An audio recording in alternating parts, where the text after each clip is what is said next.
আছেন প্রধান বক্তা হিসাবে রাজাপুর উপজেলার অত্যন্ত দক্ষ সংগঠক, প্রতিটি নেতা কর্মীর অত্যন্ত আস্থার জায়গা আমার সহস্পদ ছোট ভাই জনাব নাসিম উদ্দিন আকন। উপস্থিত আছে আমার সফর সঙ্গী হিসাবে বিশেষ অতিথি এবং অন্যান্য নেতৃবৃন্দ, রাজাপুর উপজেলা থেকে আগত নেতৃবৃন্দ, বিশেষ করে সাতুরিয়া ইউনিয়নের 7, 8, 9 এই 3টি ওয়ার্ডের বিভিন্ন পর্যায়ে বিএনপি, যুবদল, স্বেচ্ছাসেবক দল, ছাত্র দল, শ্রমিক দল, কৃষক দল, মৎস্যজীবী দল এবং আমার ডান পাশে থাকা এই সময়ের সাহসী যোদ্ধা আমার বোনেরা, সকলকে জানাচ্ছি আসসালামু আলাইকুম। বিজয়ের এই মাসে সর্বপ্রথম অত্যন্ত শ্রদ্ধার সাথে স্মরণ করছি বাংলাদেশের স্বাধীনতার ঘোষক, বাংলাদেশ জাতীয়তাবাদী দলের প্রতিষ্ঠাতা, সাবেক রাষ্ট্রপতি, বহুদলীয় গণতন্ত্রের প্রবর্তক, সেক্টর কমান্ডার শহীদ রাষ্ট্রপতি জিয়াউর রহমানকে শ্রদ্ধার সাথে স্মরণ করছি। তারই ধারাবাহিকতায় জিয়াউর রহমানের নির্মম ভাবে হত্যা করার পরে বাংলাদেশে যে স্বৈরাচার চেপে বসেছিল, আপসহীন থেকে তারই সহধর্মিণী দেশনেত্রী বেগম খালেদা জিয়া আমাদেরকে সংসদীয় গণতন্ত্র উপহার দিয়েছিলেন। আজকে তিনি রোগাক্রান্ত হয়ে গত 17 বছর চিকিৎসা নিতে পারেননি। আমাদের জাতীয়তাবাদী শক্তির সকলের আস্থার জায়গা দেশনেত্রী বেগম খালেদা জিয়াকে। প্রিয় নেতৃবৃন্দ, সময় কম, বাংলাদেশের আজকের প্রেক্ষাপটে বলতে হয় গত 17 বছর আমাদের উপর থেকে এক ফ্যাসিস্ট দানবীয় সরকার আমাদের সকল স্বাধীনতার সুযোগ সুবিধা সহ আমাদের এক নির্যাতনের জাতাকলে রেখে, একটু আগেই আপনাদের মহিলা দলের নেত্রী বক্তব্যে বলেছেন, বিনা বিচারে তার পরিবারের 4 জনকে গুম করেছে। শুধু তার পরিবারেই নয়, বাংলাদেশের হাজার হাজার বিএনপির নেতা কর্মীদের এভাবে গুম করে রাখা হয়েছিল, যাদের ঠিকানা আজও আমরা খুঁজে পাইনি। স্ত্রী জানে না তিনি বিধবা কিনা, মা জানে না তার সন্তান কোথায় আছে, সন্তানেরা জানে না তার বাবা কোথায় আছে। কোনদিন আর শ্রদ্ধা বলে বাবার নামটি নিতে পারবেন কিনা? আমরা দেখেছি বিএনপি করার অপরাধে বাংলাদেশের আনাচে কানাচে হাজার হাজার নেতা কর্মী গত 17 বছর ধরে বিনা অপরাধে জেল খেটেছেন, নানান নির্যাতনের শিকার হয়েছেন। বাংলাদেশে শেখ হাসিনা উদ্ভাবন করেছেন গায়েবী মামলা, কোন ঘটনায় না ঘটলেও বিনা অপরাধে দিনের পর দিন আমাদেরকে জেলে থাকতে হয়েছে। এই সাতুরিয়ার মঞ্চে যারা আজকে আমার সম্মুখে উপস্থিত আছেন, অনেক বিএনপি নেতা কর্মী নির্যাতিত হয়েছেন, বাড়িতে ঘুমোতে পারেননি। আজকে আমরা ফ্যাসিস্ট মুক্ত হয়েছি, অন্তত পক্ষে এই মুক্ত আকাশে দাঁড়িয়ে আমার অধিকারের কথা বলতে পেরেছি। যে অধিকারের জন্য লড়াই করেছিল বাংলাদেশে 1971 সালে লক্ষ লক্ষ মুক্তিযোদ্ধা, যেখানে 30 লক্ষ মুক্তিযোদ্ধা তাদের তাজা রক্ত বিলিয়ে দিয়ে মা বোনদের ইজ্জতের বিনিময়ে লক্ষ লক্ষ মুক্তিযোদ্ধা আজও পঙ্গুত্ব বরণ করে আমাদের একটি স্বাধীন দেশ দিয়েছিল। অধিকার নিয়ে আমরা দাঁড়াবো, আমরা ন্যায় বিচার পাবো, একটা কল্যাণকর রাষ্ট্রের জন্য আমরা যেভাবে ত্যাগ করেছিলাম মুক্তিযুদ্ধের সময়, তারপরে আমাদের জীবন দিতে হয়েছে স্বৈরাচার বিরোধী আন্দোলনে। তারপরেও আমরা আমাদের কাঙ্ক্ষিত স্বাধীনতা পাইনি। আপনাদের নিশ্চয়ই মনে আছে, গত 17 বছর বাংলাদেশকে একটি লুটপাটের সাম্রাজ্য তৈরি করেছে।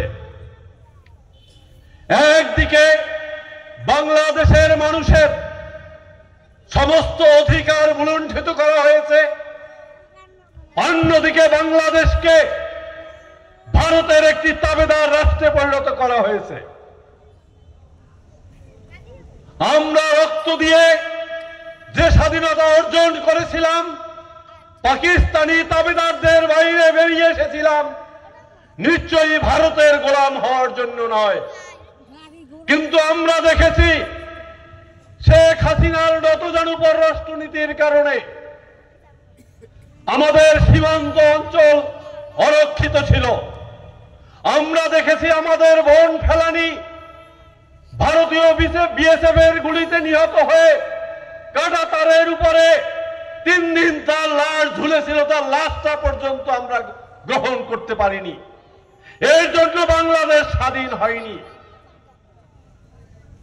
যেভাবে নির্যাতন করেছিল এই শেখ হাসিনার বাবা শেখ মুজিব 1972 থেকে 75 সাল পর্যন্ত, ঠিক একইভাবে শেখ হাসিনা গত 17 বছর আমাদের উপরে স্টিম রোলার চালিয়েছে। শুধু স্টিম রোলার চালিয়ে শেষ হয়নি, বাংলাদেশকে একটি ভঙ্গুর রাষ্ট্রে পরিণত করেছে। আমাদের অর্থনীতি আজ বিপর্যস্ত, আমাদের ব্যাংক আজ খালি। আপনারা শুনেছেন, সোশ্যাল মিডিয়ায় দেখেছেন, পত্রিকায় দেখেছেন, টিভি নিউজে দেখেছেন, এক একজন মন্ত্রীর পাহাড় সম সম্পদের কথা। একজন মন্ত্রীর 360টি বাড়ি আছে ইউরোপে, একজন মন্ত্রীর 100-150 করে বাড়ি আছে দুবাইতে। একজন মানুষ বাংলাদেশের এস আলম গ্রুপ নামে একটি গ্রুপ বাংলাদেশের 9টি ব্যাংক লুট করেছে।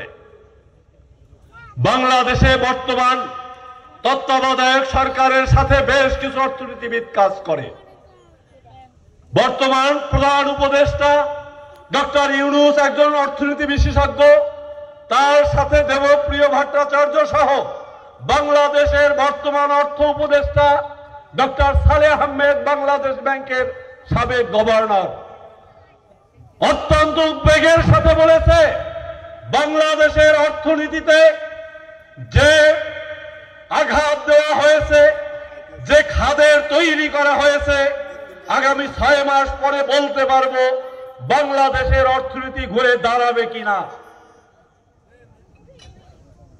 তাই বলতে চাই, সময় এসেছে। আপনারা দেখেছেন জিয়াউর রহমান বাংলাদেশের সেনাপ্রধান ছিলেন, রাষ্ট্রপতি ছিলেন, কিন্তু এটা বাস্তব, তার মৃত্যুর পরে ব্যাংকে তার কোনো অ্যাকাউন্টে টাকা পাওয়া যায়নি। আমরা দেখেছি ঢাকা শহরে তার একটা বাড়ি নাই। 3বার প্রধানমন্ত্রী ছিলেন তারই সহধর্মিণী আমাদের দেশনেত্রী বেগম খালেদা জিয়া, তিনিও আজকে একটি ভাড়া বাড়িতে থাকেন, তারও একটি বাড়ি এই ঢাকা শহরে নাই।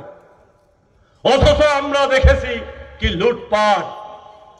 মন্ত্রীদের কথা বলার সাথে সাথে আপনারা দেখেছেন শেখ হাসিনার শিল্প বিষয়ক উপদেষ্টা দরবেশ বাবা ওনার সাদা দাড়ি, সাদা পায়জামা পাঞ্জাবি, মানুষ এতই অতিষ্ঠ হয়েছে তার এলাকার লোক তাকে গরুর রশি দিয়া নৌকার সঙ্গে বেঁধে রেখেছে। তাই বলতে চাই, বাংলার মানুষ প্রতিবাদ করতে জানে, আর কোনদিন বাংলার মানুষকে দাবিয়ে রাখা যাবে না, বাংলাদেশকে আর লুটপাট করা যাবে না। একমাত্র এদেশের রক্ষক হতে পারেন জিয়া পরিবার। যে পরীক্ষায় উত্তীর্ণ হয়েছেন শহীদ রাষ্ট্রপতি জিয়াউর রহমান, একই পরীক্ষা দিয়ে বাংলাদেশকে উন্নয়নের শীর্ষে নিয়ে যাচ্ছিলেন তারই সহধর্মিণী দেশনেত্রী বেগম খালেদা জিয়া। অথচ গত 17 বছর আমরা দেখেছি তার চিকিৎসা পর্যন্ত হয়নি। বাংলাদেশ থেকে নির্যাতন নিপীড়ন করে প্রায় পঙ্গুত্ব বরণ করতে যাচ্ছিলেন আমাদের ভারপ্রাপ্ত চেয়ারম্যান তারেক রহমান। আল্লাহর অপরিসীম রহমত, তাকে আল্লাহ বাঁচিয়ে রেখেছেন।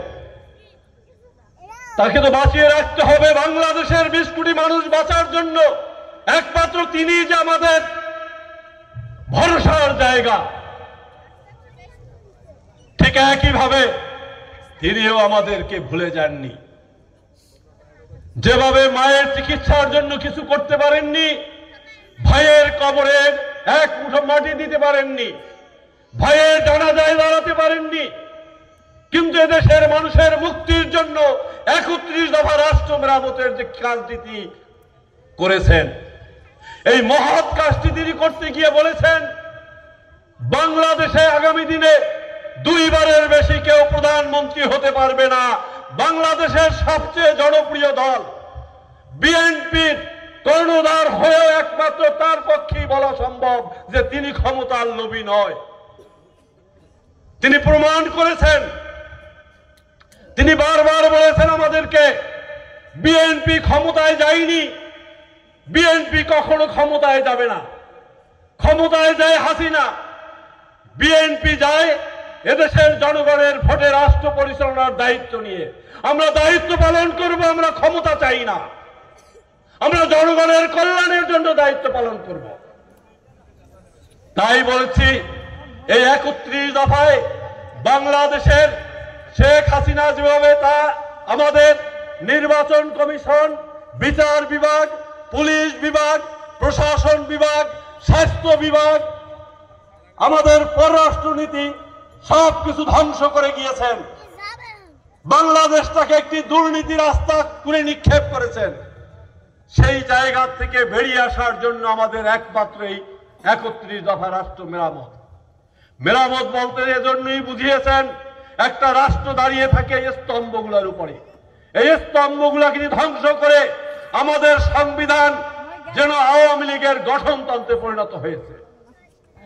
তাই ঠিক তারই উত্তরাধিকারী আজকের তারেক রহমান গত 5 তারিখের পরে আমাদেরকে বলেছেন, বাংলাদেশে দুর্গা পূজায় কোথাও একটি মন্দিরে যদি কেউ হস্তক্ষেপ করে তার পাশে দাঁড়াতে হবে বিএনপির প্রত্যেকটা নেতা কর্মীর। আমরা দাঁড়িয়েছি এবং বাংলাদেশের সবচেয়ে আনন্দের পূজা হয়েছে 2024 সালের দুর্গা পূজা। তাই বলবো, যা কিছুই হোক না কেন, বাংলাদেশ একটি সম্প্রীতির দেশ। সকল দলের ধর্মের প্রতি, সকল ধর্মের প্রতি শ্রদ্ধা রেখে বাংলাদেশ বিএনপি আগামী দিনে রাষ্ট্র পরিচালনা করবে যদি আপনারা বিএনপিকে ক্ষমতায় আনেন।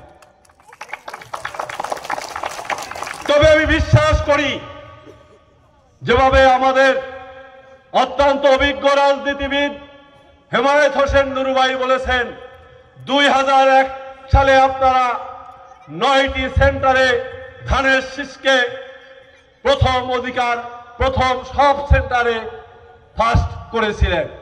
আমি বিশ্বাস করি এবার বাংলাদেশ জাতীয়তাবাদী দলের দুর্গে পরিণত হবে এই সাতুরিয়া ইউনিয়ন। সেই দুর্গ সমস্ত কালের রেকর্ড ভেঙে ধানের শীষকে অত্যন্ত বেশি ভোটে জয়যুক্ত করবেন, এই প্রত্যাশা রাখি। এবং আপনাদেরকে কথা দিচ্ছি, বাংলাদেশে আর কখনো ফ্যাসিস্ট হাসিনা ফেরত আসবে না। যেভাবে বিশ্বের কোথাও জনগণ যাদেরকে তাড়িয়ে দিছে তারা ফেরত আসতে পারেনি। বাংলাদেশ আগামী দিন হবে কল্যাণকর রাষ্ট্র, বাংলাদেশ হবে জনগণের রাষ্ট্র, বাংলাদেশের প্রত্যেকটা চাকরিজীবী হবে জনগণের সেবক। আর কেউ জনগণের মনিব হবে না। জনগণের ট্যাক্সের টাকায় চাকরি করে মনিব হওয়ার সুযোগ তারেক রহমান দেবেন না। সকলকেই সেবকের দায়িত্ব নিতে হবে। আপনারা সবাই ঐক্যবদ্ধ হয়ে আগামীর বাংলাদেশ, তারেক রহমানের স্বপ্নের বাংলাদেশ, আগামীর বাংলাদেশ, জিয়াউর রহমানের মুক্তিযুদ্ধের মধ্য দিয়ে যে বাংলাদেশের সম্ভাবনা ছিল, যে বাংলাদেশের জন্য অনড় থেকে আপসহীন থেকে দেশ নেত্রী বেগম খালেদা জিয়া আমাদেরকে মুক্ত করার চেষ্টা করেছেন। আমাদের কাছ থেকে 8,500 কিলোমিটার দূরে থেকে তারেক রহমান এখনো 18 ঘন্টা আমাদের জন্য কাজ করে। তার প্রত্যাশা পূরণ করবেন, ধানের শীষের দুর্গ গড়ে তোলে আপনারা বিএনপির পতাকা দলে দাঁড়াবেন, এই প্রত্যাশা রেখে আমি আমার বক্তব্য শেষ করছি। বাংলাদেশ জিন্দাবাদ, বাংলাদেশ জাতীয়তাবাদী দল জিন্দাবাদ, শহীদ রাষ্ট্রপতি অমর হোক খালেদা জিয়া জিন্দাবাদ, তারেক রহমান বীরের বেশে আসবে ফিরে বাংলাদেশে।